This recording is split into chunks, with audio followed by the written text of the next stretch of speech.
habari ambayo ni ya karibuni.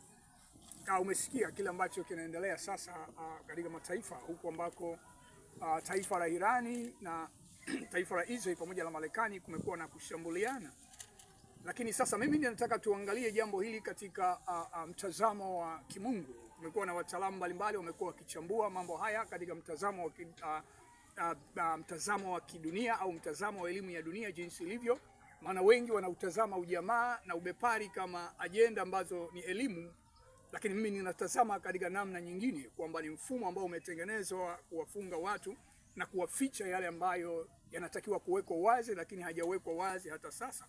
Sasa hivi vita ambavyo vinaendelea kwa mujibu wa taarifa za kimataifa, tumeona Israeli pamoja na Marekani wanamshambulia Irani.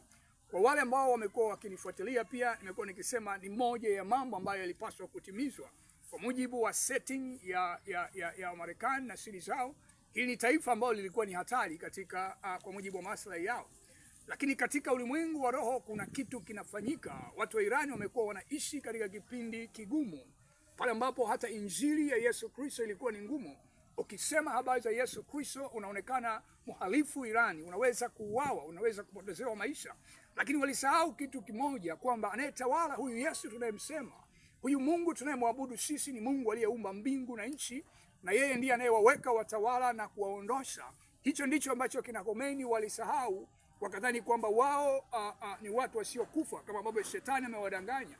Walipokutana na malaika wakubwa, walipokutana na mashetani wakubwa, wakadhani kwamba wao wanaishi milele, wakasahau kwamba wao ni wanadamu na wanapita.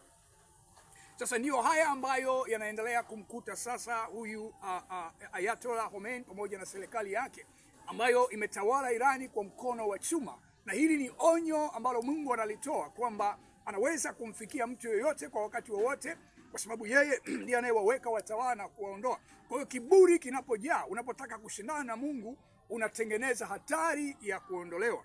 Haya ndiyo ambayo yanamtokea sasa Ayatollah pamoja na kurukaruka kwake, lakini hatima yake itakwenda kufika, atakwenda kumaliza mwisho wake. Maana wananchi wa taifa lake wenyewe wanashangilia ukombozi wa Marekani. Wanamuita rais huyu kumwambia tunaomba utukomboe. Kwa hiyo hayo ndiyo ambayo yanamkuta. Sasa katika mtazamo wa kidunia au mtazamo wa picha kubwa ya kinabii unaonekanaje? Haya tunayaona katika kile kitabu cha Ezekieli, ile sura ya 38. Miaka mingi iliyopita kabla ya Kristo, zaidi ya miaka 2000, Ezekieli aliona mambo haya. Aliona haya maandalizi ya vita ambayo tunaitwa ya Gogu Magogu, vita ya Gogu Magogu, pale ambapo mataifa yatainuka kwenda kushindana na taifa la Israeli. Sitaweza kusoma ile sura yote ya 38 na 39, lakini ukipata muda, hebu nenda soma, alafu changanya na haya maelezo nayokupa, utaweza kujua kwamba hapa sasa baada ya Irani kupigwa, utaenda kutafutwa msaada. Maana Mrusi bado anatamani naye pia kuikamata Mashariki ya Kati kwa ajili ya maslahi ya mafuta na vitu vingine.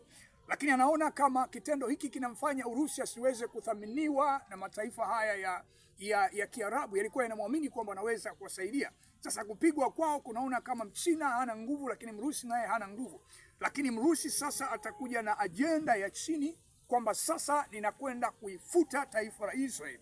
Na hii ndiyo vita inayotajwa sasa katika kitabu cha Ezekieli. Ni vita ambayo inakuja, vita ambayo itakuwa ni kubwa sana, ambayo mataifa yataibuka sasa yaende kulifuta taifa la Israeli. Na Israeli itakuwa haina namna ya kuweza kupambana, kwa sababu watakuja kama nyuki. Anasema wataifunika nchi ili waweze kuifuta na silaha za kila aina. Lakini kuambie, hebu andika haya ambayo Ezekiel anasema yatakwenda kutokea. Anasema vita ile haitapiganwa na mtu yoyote. Israeli hawatainua chombo kupigana, bali Mungu mwenyewe atakwenda kuthibitisha kwamba yeye ni Mungu aliyeshuka juu ya mlima Sinai. Yeye ndiye Mungu aliyewavusha Israeli kutoka Misri akawapeleka katika nchi ya Kanaani, ya ahadi ambayo ni ya Kanaani. Kwa hiyo ndivyo atakavyofanya. Anasema kutatokea tetemeko ambalo si la kawaida, litatetemesha. Ndege zitaanguka, ndege zitalipuka, vifaru vitaharibika, watu wataangamia kiasi ambacho kitakuwa hakina mfano, na nchi zao zitatetemeka. Kwa maana nyingine, Nisikize tena. Kwa maana nyingine, uchumi wa nchi zote zitakazoshiriki vita hii utarudi kuwa uchumi wa mwisho kabisa katika dunia, kwa sababu Mungu atakwenda kutikisa mpaka mataifa yao. Tetemeko litakwenda kupiga mpaka mataifa yao. Kwa hiyo kila mmoja atakayeshiriki atarudi kuwa mmoja ya mataifa maskini kabisa katika ulimwengu, na hayo mambo atayafanya Mungu. Kwa hiyo Urusi itarudi kabisa chini, China itarudi kabisa chini kabisa. Ndipo sasa nini kitatokea? Ni mambo ambayo baadaye tunatakiwa kuendelea kuyasema kadri muda unavyoendelea. Mungu akubariki. Hebu tuwaombee watu wa Irani. Ni watu wanahitaji nafasi ya kuabudu, wanahitaji uhuru wao. Mungu aenda tende haki katika Irani. Mungu akubariki. Wewe ambaye hujampokea Yesu pia sikiliza, Yesu yuko njiani kuja, na yeye ndiye atakayehitimisha haya machafuko yote na haya mitafaruku yote unayoiona.